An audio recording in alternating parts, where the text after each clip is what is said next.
Olá, pessoal!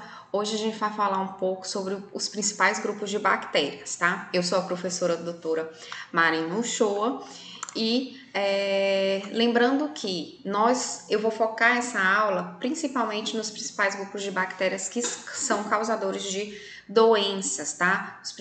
As bactérias de interesse, as principais bactérias de interesse médico. Mas a gente sabe que nós temos bactérias que são essenciais para a gente, tá? Para a nossa vida. E lembrando das bactérias que estão presentes no solo. Tem alguns grupos de bactérias que estão presentes nos solos que elas participam da fixação do nitrogênio pelas plantas e fazendo com que a gente consiga adquirir esse nitrogênio que é essencial para a vida através das plantas. Então, lembrando um pouco, as bactérias elas são seres unicelulares, elas podem vir isoladas aos pares ou em grupamentos, elas são procariotos. O que isso significa? Elas são, o material genético dela ela está solto no citoplasma, ok? Diferente dos eucariotos, que eu tenho o envoltório nuclear que vai proteger o material genético, ok? A gente tem as bactérias em formato de bacilos aqui, que são esses mais alongados, os formatos de cocos, que são esses arredondados, e nós temos também esses em formatos de espirilos, que são essas bactérias que são espiraladas, tá? A parede celular dessas bactérias ela é rica em peptidoglicano e esse peptidoglicano ele vai ajudar na diferenciação, a quantidade de peptidoglicano que tem na parede celular vai ajudar na diferenciação dessas bactérias, ok? Em relação à reprodução celular, pode ser por divisão celular, por fissão binária, uma fissão simples, tá? Porque eles são seres simples. E eles podem ter movimento ou serem estáticas, isso a gente consegue visualizar em laboratório, através dos testes de motilidade, onde a gente utiliza meios semissólidos para observar se eles são móveis, se tem flagelos, se tem fímbrias, tá? Que são estruturas que vão auxiliar nesse movimento dessas bactérias. Lembrando que, basicamente, eu tenho as bactérias com parede celular e sem parede celular. Em relação às bactérias sem parede celular, nós temos as micoplasmas e ureaplasmas, tá? Que são bactérias bem pequenininhas, são bem menores quando comparados com as outras bactérias. Em relação às bactérias com parede celular, a gente tem a parede celular típica, que a gente consegue diferenciar nos grandes grupos gram-positivo e gram-negativo, que são onde eu tenho a maioria das bactérias de importância médica, e as bactérias com parede celular atípica, a gente tem as micobactérias, os espiralados, clamídias e riquéticas. Lembrando que as micobactérias, elas são um grande grupo importante, que tem importância clínica, tá?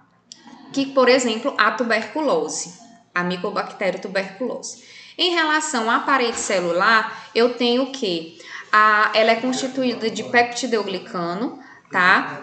E ela é semirrígida, complexa, e ela tá por fora da membrana plasmática. E a composição dessa parede celular é que vai conseguir fazer com que haja diferenciação entre grupos bacterianos, ok?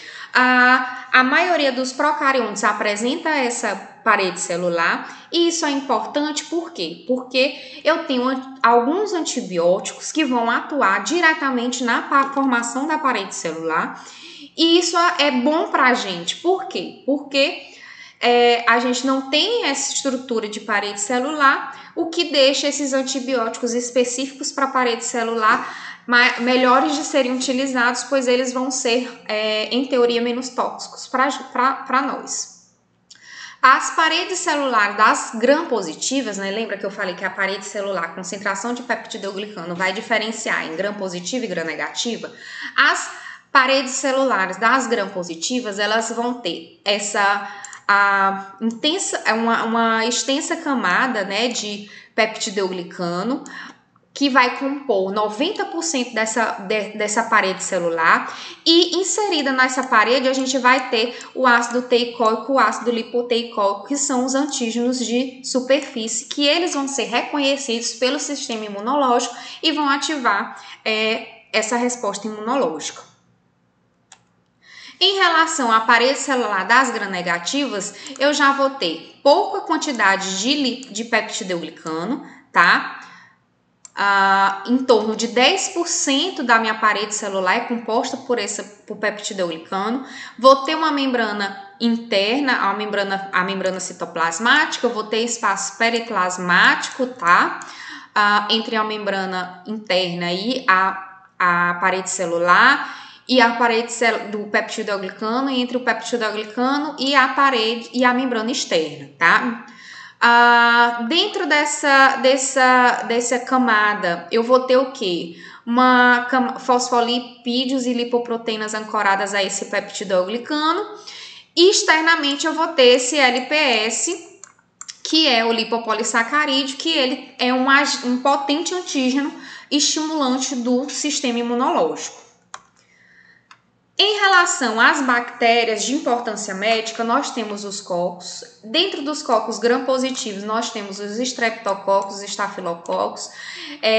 Dentro dos estreptococos, a gente tem o quê? A diferenciação ainda em estreptococos alfa-hemolítico, beta-hemolítico e gama-hemolítico, tá? Em relação aos estreptococos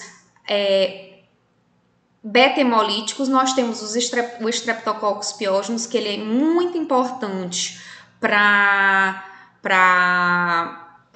a medicina, porque as infecções de repetição dele podem levar ao aparecimento da febre reumática. Em relação aos estafilococos, eles podem ser coagulase negativo ou coagulase positivo. Do coagulase positivo a gente tem o Staphylococcus aureus, certo? O Staphylococcus aureus ele leva a infecção de diferentes tecidos, tá? Por exemplo, a gente pode ter a síndrome da pele escaldada, onde a pele vai descolar, a epiderme vai descolar da derme, fazendo com que pareça uma queimadura, tá? Em relação aos cocos gram-negativos, a gente tem a Neisseria e a Moraxella. A Neisseria, a gente tem a Neisseria meningitidis e a Neisseria gonorreia. A Neisseria meningitidis é um agente importante de meningite, tá? Causador de meningite. E a Neisseria gonorreia é um importante agente causador de infecções sexualmente transmissíveis. Dos bacilos gram-positivos, a gente tem os esporulados e não os esporulados. Em relação aos esporulados, a gente pode ter o gênero Clostridium, né? Dentro do gênero Clostridium, a gente tem o Clostridium tetani, o Clostridium botulino, o Clostridium que vai levar o tétano e o botulismo, por exemplo. Dentro do não esporulados, a gente tem a Listéria, por exemplo. A gente tem também dos bacilos, a gente tem gram-negativos, a gente tem as enterobactérias, que vão levar a desarranjos gastrointestinais. E temos também as espiroquetas, como por exemplo o treponema pálido, que ele vai levar ao aparecimento da sífilis, tá? Então, por hoje é só, pessoal, e aí numa próxima aula a gente vai falar um pouco mais sobre a morfologia e citologia bacteriana.